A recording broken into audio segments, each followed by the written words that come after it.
24x7 ന്യൂസിലേക്ക് സ്വാഗതം. ശബരിമല സ്വർണ്ണക്കൊള്ളക്കേസിൽ നടൻ ജയറാമിനെ ചെന്നൈയിലെ വീട്ടിലെത്തിച്ച് SIT ചോദ്യം ചെയ്തു. 2019 സന്നിധാനത്തെ 14 സ്വർണ്ണപ്പാളികകൾ ജയറാമിൻ്റെ വീട്ടിലെത്തിച്ച് പൂജിച്ചതായി കണ്ടെത്തിയിട്ടുണ്ട്. സ്വർണ്ണക്കൊള്ളയെക്കുറിച്ച് അറിയില്ലെന്നും ഉണ്ണികൃഷ്ണൻ പോറ്റിയുമായി സാമ്പത്തിക ഇടപാടുകളില്ലെന്നും ശബരിമലയിൽ വെച്ചുള്ള പരിചയത്തിൻ്റെ പേരിൽ പോറ്റിയുടെ ആവശ്യപ്രകാരം സ്വർണ്ണപ്പാളികൾ വീട്ടിൽ പൂജിച്ചെന്ന് താരം വ്യക്തമാക്കി. നടിയെ ആക്രമിച്ച കേസിൽ 20 വർഷം തടവിന് ശിക്ഷിക്കപ്പെട്ട പൾസർ സുനി ഉൾപ്പെടെ 4 പ്രതികൾ ശിക്ഷ റദ്ദാക്കണമെന്നാവശ്യപ്പെട്ട് ഹൈക്കോടതിയിൽ അപ്പീൽ നൽകി. വിചാരണ തടവ് കഴിഞ്ഞ് സുനിയും മാർട്ടിനും ഇനി 13 വർഷം കൂടി ശിക്ഷ അനുഭവിച്ചാൽ മതിയാകും.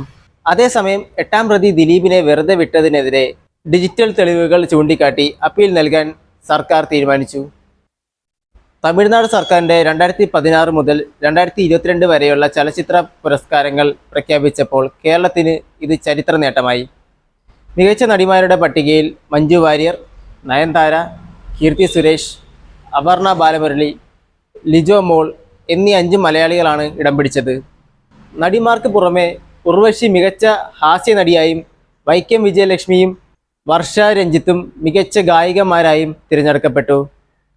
നടൻ റഹ്മാനാണ് മികച്ച വില്ലൻ. നടന്മാരിൽ സൂര്യ, വിജയ് സേതുപതി, ധനുഷ് എന്നിവരും പുരസ്കാരം നേടി. US-മായി നയതന്ത്ര ചർച്ചകൾക്ക് ഇറാൻ തയ്യാറാണെങ്കിലും അതിന് ചില നിബന്ധനകളുണ്ടെന്ന് പ്രസിഡന്റ് മസൂദ് വ്യക്തമാക്കി. യുദ്ധമേഖലയിൽ ഉണ്ടാകുന്ന അതിക്രമങ്ങളും പ്രകോപനങ്ങളും അമേരിക്ക അവസാനിപ്പിച്ചാൽ മാത്രമേ ശരിയായ ചർച്ചകൾ തീരുമാനമുണ്ടാകുകയുള്ളൂ. ഖത്തർ അമീറും പാകിസ്ഥാൻ പ്രധാനമന്ത്രിയുമായി നടത്തിയ സംഭാഷണത്തിലാണ് ഇക്കാര്യം വ്യക്തമാക്കിയത്. ഇറാൻ ഒരിക്കലും ഒരു യുദ്ധത്തിന് ഒരുക്കമല്ലെന്നും സമാധാനമാണ് ആഗ്രഹിക്കുന്നതെന്നും പ്രസിഡന്റ് പറഞ്ഞു.